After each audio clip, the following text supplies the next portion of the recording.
สวัสดีทุกท่านนะวันนี้พี่สิพิยาสันติบาลามิวปัตโตนะที่ว่าไม้ล่าสุดนะแต่ว่าซุปเฟนี่จะเป็นซุปเฟนของปี2024นะปัจจุบันนี้2025นี่มันจะตั้งบนนี้นะกอไก่แล้วก็ไทยเนาะพอ2025นี่มันจะตั้ง2เยียนนี่เนาะ แล้วก็เอียนเลยเนาะของ2024นี่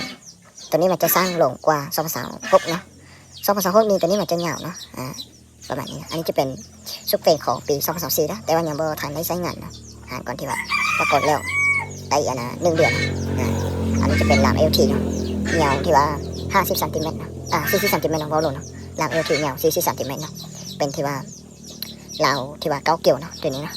ที่ว่าข้าพเจ้าตัดเบนี่เพื่อนเนี่ยเพื่อจะใส่เลเซอร์เนาะหรือบนนี้ข้าพเจ้าจะใส่เนาะแต่ถ้าว่ากรณีลูกค้าท่านใดสามารถอีบอกหาไหนเนาะข้าพเจ้าเบรกใครคือกันนะอันนี้จะเป็นที่ว่าก้มกุลนะก้มกุลที่ว่ามีไฟเส้นเลนซินนะประมาณนี้นะก้มกุลนี่มันจะมีที่ว่ากันน้ำกันฝนแล้วก็การเห็นกระเทศเนาะก้มกุลนี่เนาะละลัดนี่เนาะแล้วเก็บเสียงนี่จะเป็นเก็บเสียงคาร์บอนเนาะเงียบเนี่ยเนาะเป็นทางคาร์บอน0.5เนาะเป็นวาล์วปนน็อกเนาะวาล์วปนน็อกเนี่ยนี่จะเป็นของถัง5 เฮาเนาะวาล์วปนน็อกถัง5 เฮานี่ที่ว่าให้ประกันให้ที่ว่า6 เดือนเนาะสำหรับเรา2 ข้ออยู่ในอีบอลนี่เป็นเรา2 เปียโนเนาะให้ประกันให้1 ปีคือกันนะแล้วกันเรา2 วาล์วนี่ให้ประกันให้1 ปีคือกันนะถ้าว่ามีปัญหาเนี่ยสามารถโทรหาเราว่าอีบอกหาเบอร์โทรตามหน้าจอนี้ได้เนาะ91836709เบอร์โทรได้เบอร์แอดแม่นเบอร์เดียวกันเนาะบ่เคยเปลี่ยนเนาะแต่ข้าพเจ้าที่ว่าใครเคลื่อนมันนะปืนบอลนี่ที่ว่าข้าพเจ้าที่ว่าตอนนี้ที่ว่า90 เมตรลงมาเนาะเอาไว้ลูกนี้เนาะ90 เมตรต่อวินาทีเนาะข้าพเจ้าจะบ่ได้ยิงไกลนะข้าพเจ้าเลยที่ว่าบ่ตั้งไกลนะอันนี้จะเป็นที่ว่าเบอร์2นะที่ว่าซุกฟีหรือว่าเหล่าเตลันลูกเตลันเบิร์นบ่คือกันนะของข้าพเจ้านี่เนาะเราสอนนี่ก็บ่คือกันเนาะเตลันเบิร์นเบอร์1เบอร์2เบอร์3เราสอนนี่บ่คือกันมันจะต่างกันนะแต่บ่ฮู้ว่าอื่นเขาจะคือกันบ่เนาะเราสอนของเบอร์2นี่มันจะประมาณนี้เนาะอันนี้จะมีลูกทั่วไปเนาะฐานลูกสลากแล้วก็มีฐานลูกวันโดมอเตอร์เสียบฝาได้หมดเนาะเราสอนตัวนี้นะข้าพเจ้าเห็นที่ว่าเราสอนทั่วไปเนาะฐานนี้จะเป็นฐานใหม่ 100% เนาะจะเป็นดำเรื่องเลยเนาะวอลนี่ก็วอลใหม่เนาะก้อนนี้จะเป็นที่ว่ากล้องของข้าพเจ้าเนาะข้าพเจ้าเทงให้ลูกค้าตลอดเนาะข้าพเจ้าเทงให้ลูกค้าเนี่ยมันจะมี2 อันเนาะกล้องกูแล้วก็กล้อง PSA เนาะสำหรับไล่คนมาถามว่าระหว่างกล้อง PSA กับ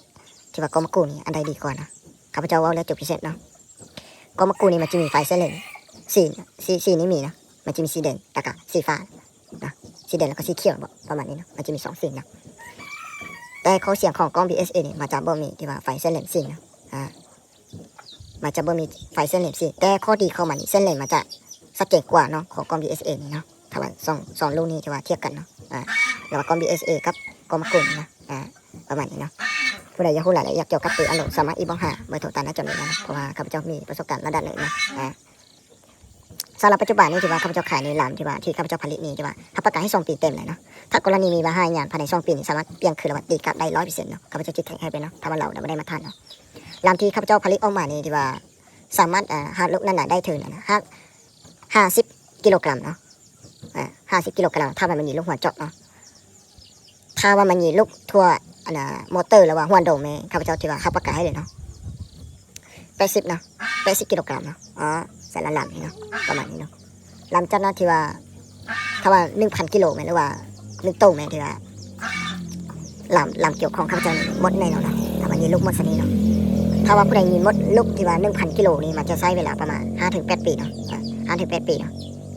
ยังเป็นนั่นเลยเนาะข้าพเจ้าจะกล้ารับประกันเนาะหลานที่ข้าพเจ้าผลิตออกมานี่เนาะมันที่กุ้งคันนี่เนาะหลานที่ข้าพเจ้าผลิตออกมาที่ผู้ใดเคยใช้งานน่าจะรู้ดีเนาะเพราะว่าที่ข้าพเจ้าอะไรถ้าว่าภายใน2 ปีนี้มีปัญหาอย่างสามารถติดกันได้เนาะหลานที่ข้าพเจ้าขายนี่ที่ว่าจะเป็นที่ว่า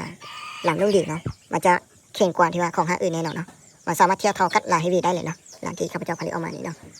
ถ้าว่าลูกค้าท่านใดที่ว่าโบเซียนี่ไปคืนเมื่อเนาะคงคืนธรรมดานี่จะคืนยากแน่นอนเนาะหลานที่ข้าพเจ้าผลิตออกมานี่เนาะเพราะวันจะเป็นที่ว่าเล็กก้าเนาะที่หลานที่ข้าพเจ้าขายนี่เนาะประมาณนี้เนาะส่วนนี้ข้าพเจ้าที่ว่าบ่ค่อยมีเวลาไล่นะในจังหวัดข้าพเจ้าเฮ็ดธุรกิจหลายด้านเนาะเลยบ่ค่อยมีเวลาเนาะแต่ว่า